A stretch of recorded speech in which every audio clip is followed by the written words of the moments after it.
Hello everyone, welcome to my channel. Today I'm bringing you the book, Sources of Power: How People Make Decisions.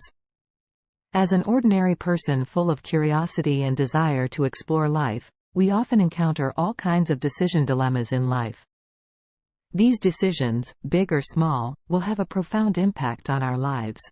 For example, the decision dilemmas we face when choosing a career path, the hesitation in planning holiday travel routes, the various factors to consider when giving gifts to friends. I believe you all have similar confusions. Facing these decision dilemmas, we usually first think of rational analysis. What is rational analysis? It is to list all the options, compare the pros and cons of these options one by one, and finally choose the one that looks best. This decision-making method is indeed feasible in some scenarios, but it also has some limitations. For example, when time is very tight, we simply don't have time to list all the options one by one.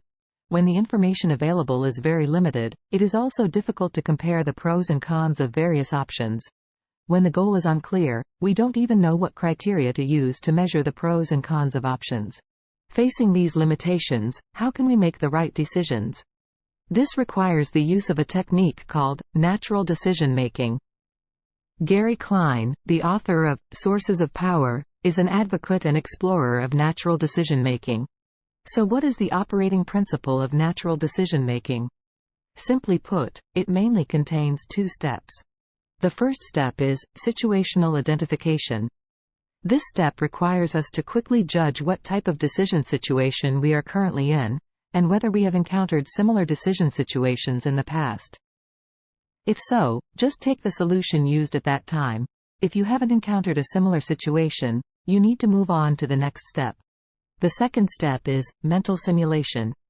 Mental simulation is to simulate the entire implementation process of the action plan in your mind.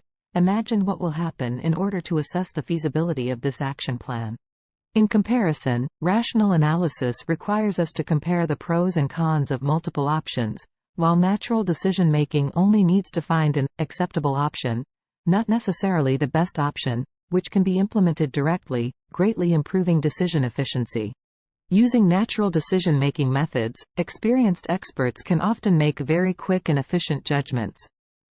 This is mainly because they have accumulated a lot of experience in their minds and formed intuition and pattern recognition capabilities. Once they encounter similar situations, they can quickly match existing experience patterns and make decisions. So how can we improve the ability to use natural decision-making? I think there are at least the following points. First, accumulate extensive experience. There is a saying that proficiency comes from experience, which is especially true in the field of decision-making. We need to actively participate in the handling of various decision situations and accumulate first-hand experience. Start with simple situations and progress step by step. Second, conduct more psychological simulation training. Before executing the plan, repeatedly rehearse each step of the plan, envision possible difficulties, and coping methods. This can help us find loopholes in the plan in advance and make timely corrections. Third, learn from the decision-making experience of others. You can consult knowledgeable mentors and listen to their stories about making decisions in complex situations to gain experience. Understand the gap between yourself and experts to improve decision-making skills. Fourth, strengthen communication and understanding between teams. Many decisions require teamwork to complete. We need to learn to understand the ideas of team members and improve the cooperation of the team. By mastering these skills, I believe everyone can use natural decision-making methods in daily life to improve the efficiency and quality of decision-making. If you also want to improve in the field of decision-making, I highly recommend reading this book, Sources of Power. The author uses a lot of vivid cases to let us understand the real operation mechanism of human brain's information processing and decision-making. This is a book worth reading and studying repeatedly.